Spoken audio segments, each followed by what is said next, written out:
Initially, I thought it was a joke because I heard from my receptionist that there was this company that they wanted to rent the entire hotel for 12 months, every single room booked. And it's not very often you get a phone call like that. So I actually called the company myself. And yes, in fact, that is what it was. And it was a company trying to source hotels for the asylum seekers or the refugees that are coming in, on the boats or by various different means.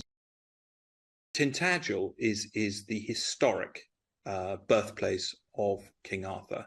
This is where, mythologically speaking, he was supposed to have been born. Camelot Castle itself sits on a cliff. It has a 270-degree ocean view. It looks out over the, as I say, mythological birthplace of King Arthur. Actually, Camelot Castle was one of the primary tourist destinations in Victorian England. This is where people took their holidays. And it was Brighton, here, and Manchester. It was a hospital during the war. It was also a girls' school during the war. My primary concern is the damage that this does, as I say, to the local community. Also, I had another concern that if these were people coming in from overseas that, let's say, weren't used to our culture, what would they, trash the place, or would they damage the hotel? And I said, what would this government solution for that be?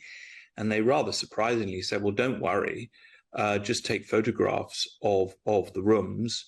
And if there's any damage at all, it'll all be, repaired at the government's expense. Well, of course, that's the taxpayers' expense. The other thing that was shocking to me, absolutely shocking, is I said, well, what would you need the same staffing levels? They said, oh, no, don't worry.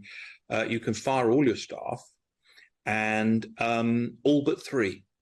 And if you don't want to keep those on, we just need the hotel cleaned once a week. And you literally couldn't make it up. And it would be funny if it wasn't for the fact that,